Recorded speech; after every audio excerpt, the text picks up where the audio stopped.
Welcome to All Things Social Security. Enjoy your video. Good morning, afternoon, or evening. I am just going to share with you, it's something I actually posted on the commenting main post part of the YouTube channel. However, I thought I would give it a little verbal because it's a little bit of a tight paragraph and some people don't really want to read. I totally get it, particularly if they're on their phone. And the reason why I thought it might be important for some people is because oftentimes we'll see a CE report or it could even be a treating provider report, and a test was an examination test was had, and certain things were observed and put down as the result. And sometimes there's comments in there that might make it look a little ambivalent. So it has to do with, like, in particular, if someone has grip strength of plus to 5, it's considered, I guess 5 would be normal full grip strength. And hands can be really important in some of these cases, right, guys? A lot of the cases, I'd say most of my cases, there's something that hands can do to boost it. Elsewhere, it might say there were guarding or giveaway weakness. So guarding is something that is observed when the body of the patient is guarding against pain, when it's maybe there's a range of motion test or something like that. So the reflexive,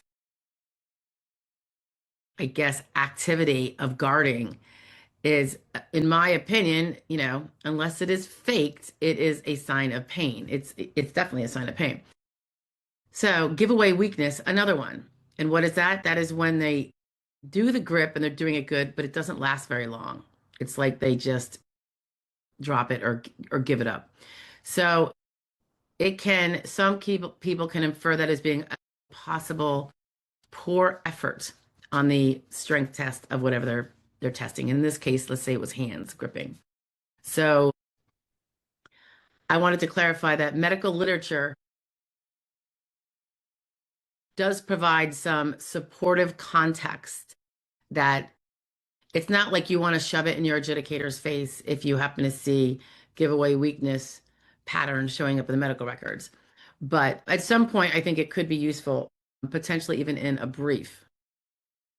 And it wouldn't be something I would do out the door the first second I see it early on in a case. It's just something like I would take note of, reference this material that I might want to use it if things don't seem to go, the way they should go. And the reason why I don't do it early is because I'm trying not to come at the adjudicator like we have a losing case and I gotta point out all these little tiny little things. That's not really the presentation I'm trying to make, and none of my cases are really like that. Well, I shouldn't say that. There are some that might be, despite being disabled, but by and large, they're not. So you don't really want to pick a battle and get in somebody's face who you're waiting on their decision that could be very favorable on initial before you have reason to. That whole idea of waiting is similar to if you have a CE exam and there are misstatements of fact in there. Like, said you could hop on the table with no problem, yet he was never even present when you climbed on the table and could not see whether you had a problem or not. So I don't immediately go and bash when I see that.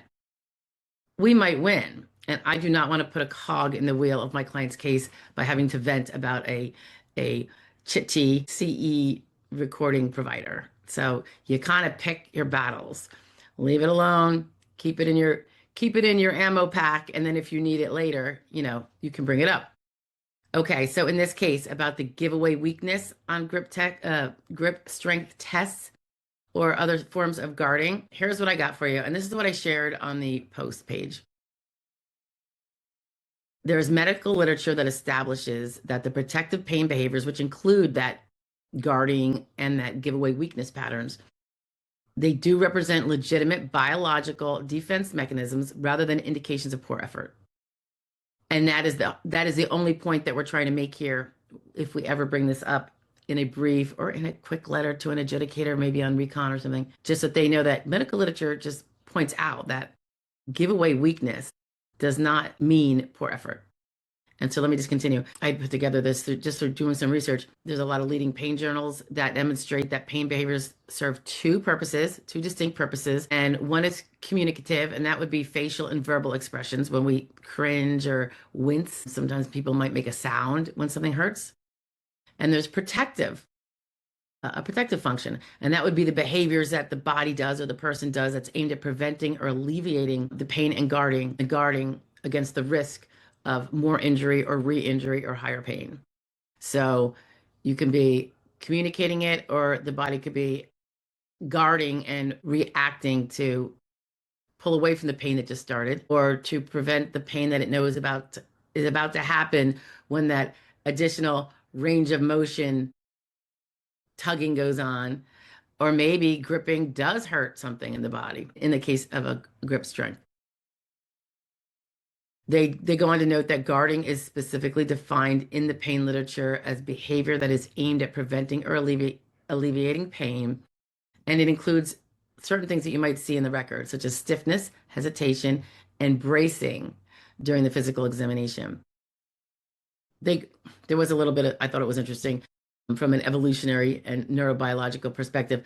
They said that these protective behaviors promote recovery through immediate defense responses. So it's been an innate reflex of humans through our biology and our genetic makeup, I suppose. It also would work for wound protection if someone was already injured, suppression of competing motor responses, and a learned avoidance of movements that may exacerbate the injury.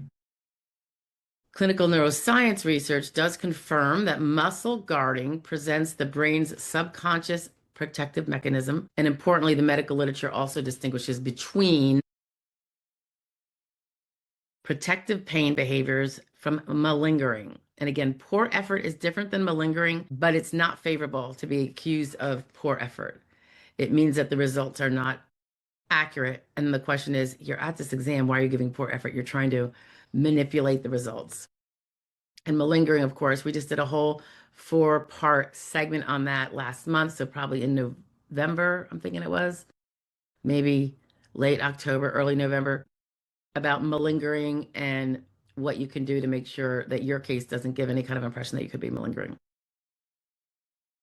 They further note that the protective behaviors are often involuntary, biologically programmed responses to an actual pain stimuli. And then while giveaway weakness patterns during strength testing may indicate inconsistent effort in some contexts, they may equally represent legitimate pain protective responses where the patient stops resisting because continuing causes or increases genuine pain. And they go on to also explain in these different reports that proper clinical interpretation would require consideration of the entire medical picture, including objective findings. Is the injury objectively qualified? It's not purely subjective. Is the injury actually there? Is there signs that that particular area is injured? Imaging results can do that. And of course, one of our favorites and most important, and something that the claimant has the most control over as a patient, consistency across multiple examination parameters. Consistency, which also means you kind of have to have duration of treatment or exams or diagnostics to have something consistent. There has to be an opportunity for it to be consistent. So there's got to be, multiple ongoing visits. All those things will go towards helping substantiate that giveaway weakness is not a sign of inconsistency or poor effort or manipulation or malingering. It is simply a protective measure to protect against additional pain from the actual test that's going on. So anywho, you might not know it if you don't read your own records in your own case, but this is something that comes up a lot, and that's why I wanted to share it. It's not that adjudicators jump to a conclusion when they see that necessarily, but if it's there and it's not the type of case that has a lot of strong objective evidence.